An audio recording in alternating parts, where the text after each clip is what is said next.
Established in 1983, Paumanok Vineyards is nestled on the North Fork of Long Island. Home to high-quality wines, Paumanok proudly holds the title for 2023 New York State Winery of the Year and the Governor's Cup. What makes this wine so special? We're about to find that out today.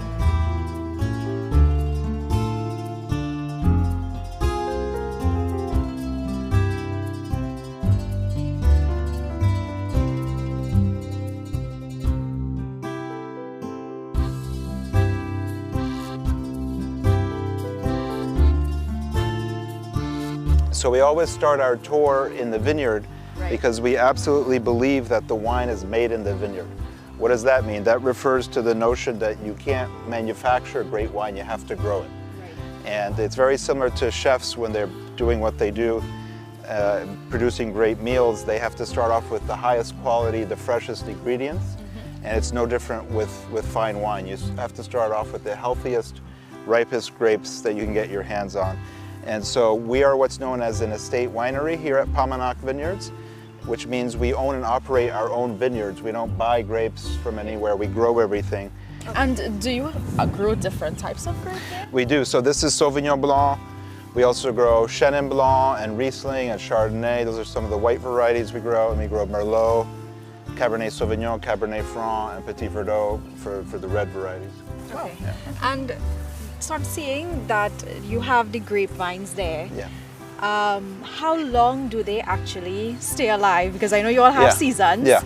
And what happens to them during winter, etc. So these vines are perennial. These vines here are about 40 years old. And so in the winter time, they begin to go dormant. And just like a rose bush or something like that, you'll prune it.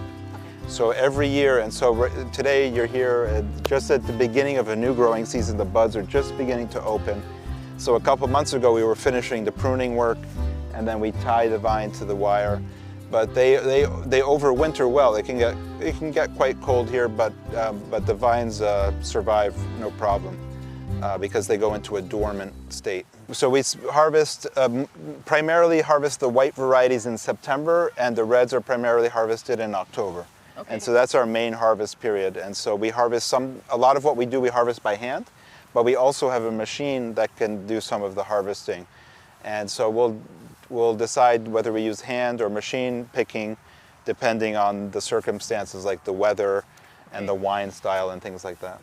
And on top of it, we're a family business, we're a family wine estate, so we have to be patient with each other and patient with the process. But you know, my father has a great saying, winemaking is less of an art and more of a partnership with Mother Nature. Unfortunately, she's the senior partner. So we have to be patient with Mother Nature because, you know, some years we're working just as hard as we did the year before. Yes. But if Mother Nature has decided, look, this is what you're going to get, there's not a lot we can do about it. And that can have a real economic impact. Yes, we can have a smaller crop, we have less wine to sell, and the quality is also very much determined by the weather that we had that year.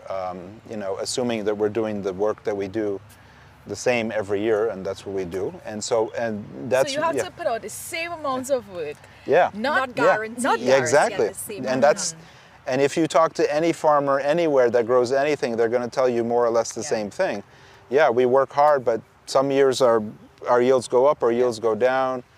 In the world of wine, it's really not about the yield, it's about the quality. Right. Depending on the winery. Some wineries are mass producers, but we're not. We're a quality-oriented producer. And there is really an inverse relationship between quality and quantity. Yes. So even if we have lower yields, the quality can be quite high. But you know, there are years where Mother Nature says, no, that's not going to happen this year, and then that's, you know, c'est la vie. You don't have much of a choice. So after it's harvested, what's next? So the next, we'll keep walking over this way. The grapes upon harvest, the grapes are delivered to the winery. Okay. And that's what we're going to see next. And so when we get the grapes, we're going to press them, and then we have our freshly pressed grape juice. And then that juice, whether it's Chardonnay, Riesling, or Sauvignon Blanc, or Chenin Blanc, will get transferred into one of these tanks. Yes. We clarify the juice, and then it begins to ferment. And that's at the end of the alcoholic fermentation. You no longer have juice; you have wine. You have the new wine. And then after that, the final steps are filtration and bottling.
In need of reliable transportation solutions in Trinidad and Tobago, Guyana, St. Vincent, or Grenada?